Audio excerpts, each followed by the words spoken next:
Thank you, Senator Moreno. That is true, but the University of Michigan is always very excited to beat Ohio State. That is really the only game that matters every year for Michigan. Before getting to my questions, I want to first share that I recently had the pleasure of speaking with the ambassador of Denmark and the head of representation from Greenland to discuss our long history of military and economic cooperation. Greenland and Denmark are steadfast in their commitment to prioritizing collaboration with allies like the United States, whether that's through increased coordination related to critical minerals, partnering on scientific research, or navigating the security concerns that are very real in the Arctic. And certainly that's why I find it troubling that while our ally is aggressively and actively seeking increased partnership with the United States, we have President Trump that insists on purchasing land that is, let's be very clear, it's not for sale. It's just simply not for sale. The president suggested that the United States needs to own Greenland to defend our national security is wrong. In fact, threatening our NATO allies really in this fashion undermines our shared mission to work together as allies to counter both Russia and Chinese footholds in the Arctic as well as around the world. Our strength as a country is economic, it's military, but it's also our friends and allies, which are incredibly important for national security. Despite his emphasis on the strategic importance of the Arctic, President Trump has already threatened to upend our economy and our relationship with another Arctic ally with tariffs against Canada. And in recent events with the proposed tariffs, Canada did give commitments that they had already agreed to. Let's be clear, the Canadians already agreed to do the things that Donald Trump threatened and then said, oh, I'll release the tariffs, even though we just got what Canada has already done in terms of investing in enhanced border security, something I feel passionate about.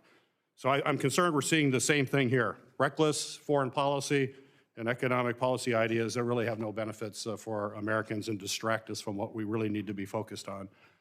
So I'm disappointed that today we have to address another ill-advised Trump administration move against an ally instead of focusing on improving our strategic coordination against those who do not share our values or our goals.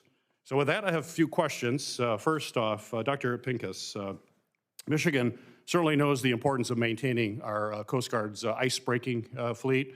Great Lakes icebreakers are designed to extend the operating season in Great Lakes ports, and they keep our shipping lanes open throughout a longer season than would otherwise happen.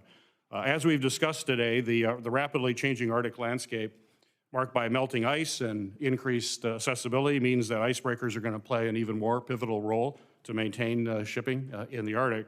So my question for you is, given the growing competition from our adversaries, not our allies, our adversaries in the Arctic, what challenges do you believe we need to overcome to increase our icebreaker fleet? Thank you, Senator, for that question. We have significant challenges with U.S. icebreaking. Our fleet is at perhaps its lowest historical point, and that is a weakness that is being exploited by our adversaries. We see Chinese icebreakers in the Arctic every year now, and I don't think that's a surprise. I will say that the challenges we face with regards to icebreaking are not unique to icebreakers. They are symptomatic of the broader problems plaguing U.S. shipbuilding as a whole. The Wilson Center has undertaken extensive stakeholder consultation on these issues. What we have heard is basically this: government is a bad partner to do business with. The industry in the U.S. and beyond faces a list of challenges: availability and stability of funding for shipbuilding, competition for skilled labor. It is hard to build an icebreaker. It takes unique welding expertise, for example, and inefficient trade barriers. Government clients are risk avoidant and let perfection be the enemy of progress. So I think while we have some major comparative advantages over China, particularly in our strong network of alliances, we can leverage those more effectively to improve icebreaker construction. I would flag the Ice Pact, which is a trilateral agreement between the US, Canada, and Finland to cooperate on the production of polar icebreakers and potentially also Great Lakes icebreakers, as having potential to leverage allied expertise. And this may have carry-on effects across shipbuilding more broadly. Great, great.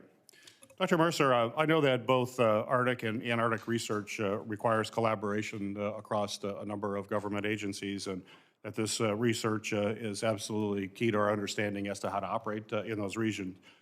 So my question to you is, in addition to the economic and security importance of the Coast Guard's role in overseeing our icebreaker fleet, which we just talked about, could you discuss the role that the Coast Guard plays in supporting NSF work and how important that is to support? Absolutely. We have a very strong working relationship with the Coast Guard, both in the north and the south. And in the north, NSF actually funds all the science capability on the Healy, as well as the technicians that operate the science capability on the Healy. We also fund a lot of research that happens aboard the Healy. So for example, when it was transiting from Alaska over to Greenland, north of Russia, we had active research on that cruise last year. Great. Thank you. Thank you, Mr. Chairman.